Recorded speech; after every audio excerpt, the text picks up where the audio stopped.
Hey guys, this is Dr. Callahan with week 16 Thursday. How are you guys doing? Go ahead and pause the video and answer the following 3 questions for your warm-up log. All right, so we're going to go ahead and get started with the following. You're going to go to the class Padlet and you're going to answer the following question under week 18 Thursday. So this is going to ask you, what are you going to do 3 days before the exam, 2 days before the exam? 3 days is exactly today in terms of school days. So you have today, Thursday, Friday, and actually, you know what? I'm so sorry. This is going to be 1 day off. Just kidding, 1 day off. 2 days before the exam, the night before the exam, the morning of the exam, during the exam, and then after the exam. So answer the following 6 questions.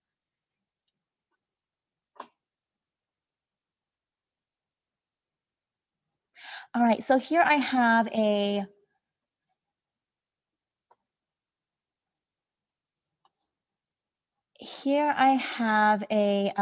recommendation from Kaplan test, and it is suggested that 3 days before the exam, take the phone length practice exam under a timed condition, in which case right now you do have the practice test number 2 for Albert IO. So you have that. 2 days before the exam, go over the results of your practice exam. Night before, do not study. Get, the AP exam kit, which contains number 2, pencils, a few pens, black or dark ink for the free response questions, erasers. I would suggest not using pens for the free response, mainly because in case you need to erase it. And as far as erasers, I suggested that you don't erase unless you absolutely have to. Just cross out, especially if you have the space for it. A watch, your 6-digit school code, your photo ID, and that's basically it. So the morning of the exam, make sure you guys wake up on time, eat your breakfast, and get to school before 8 o'clock because that's when the test starts. So you definitely want to be here by 7:45.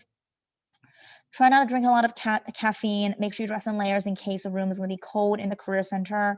And just something to warm up your brain and get going for the next 3 hours and 15 minutes. Try to bring a bottle of water as well and also eat something in the morning. During the exam, don't be shaken. If you find your confidence slipping, take a big breath and remind yourself that you prepared yourself this entire year for this, and you got this. After exam, you might think that you didn't do so well, but just keep in mind that the average exam score is a 3, and so it's a 3 out of 9. So even if you have done maybe 50% of it correctly, you can still pass. So just keep that in mind. All right, so with that said, we're going to go ahead and get started with today's stuff. This is going to be on Unit 4, which is going to be, or excuse me, not Unit 4, it's still part of Unit 3, but it is going to be on curve sketching, derivative graph, and motion particles. And so this is what it looks like. So let's go ahead and get started from the very beginning of this. So go ahead and read what is a first derivative test. All right, so then looking at this part here, you're going to have to find your critical point, which is a first derivative, 1 minus 2 times 2/3 x minus 3/3, which is a negative 1/3. And then from here, your goal is to solve for x. So 0 is equal to 1 minus 4/3. And then you want to move your x to the very bottom so you have a positive 1/3. Now, if I want to have a common denominator here, I will have to multiply this one by 3x to the 1/3. So the top of the 3x, the 1/3. So then on top in the numerator, once you combine it, 3x to the 1/3 minus 4 over 3x to the 1/3. Now, remember, if you set this equal to 0, it's over 1. This part just cancels when you cross multiply. But then this piece right here, you have 3x to the 1/3 minus 4 equals 0. So then from here, let's go ahead and solve for it. 3x to the 1/3 equals positive 4. X to the 1/3 equals 4/3. And if you want to get rid of the 1/3, you will go ahead and multiply this to the power of 2/3, because remember 1/3 plus 2/3 is a 3/3, which is a 1. So as such, you will also have to do that on this side to the 2/3.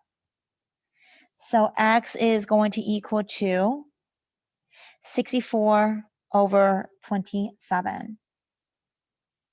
Okay, so then with that said, let's go ahead and draw my sine line.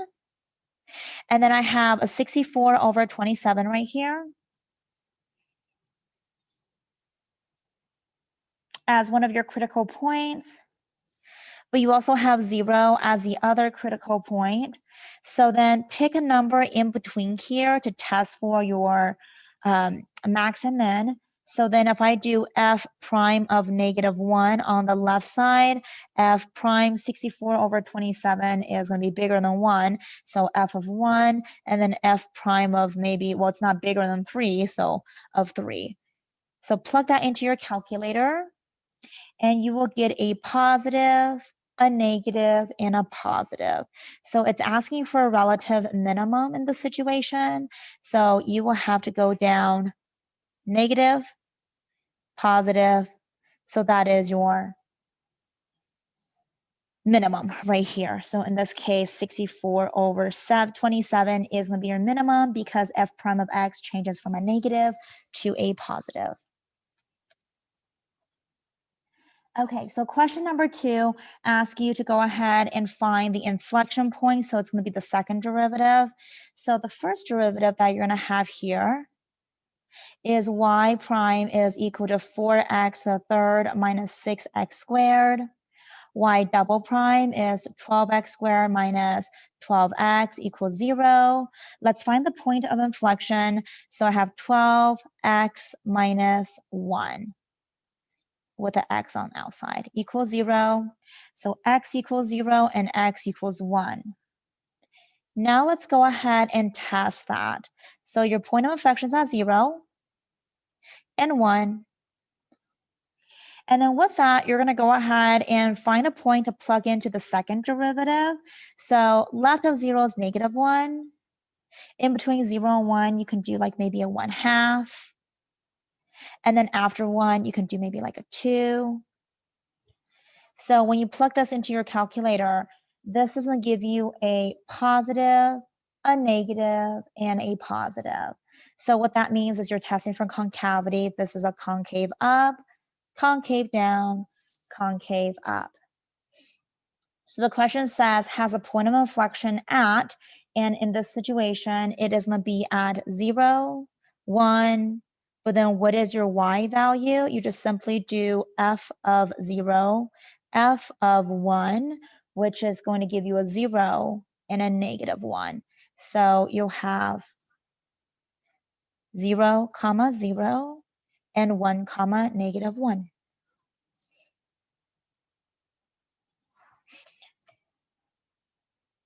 Okay, so then take a look at the second derivative test.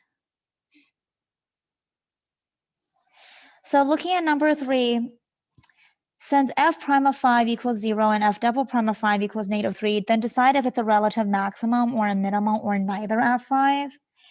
Given that f prime of 5 is equal to 0, that means the slope of the graph at x equals 5 is a horizontal slope, or it's just equal to 0. F double prime of 5 equals -3 means that the graph is concave down because f double prime of x is less than 0. So therefore, the question asking you, is there a relative max, min, or neither at x equals 5? That means there is a relative max, because if it's concave down, obviously that indicates a maximum when x equals 5, because f prime of 5 is less than 0, and this is according to the second derivative test.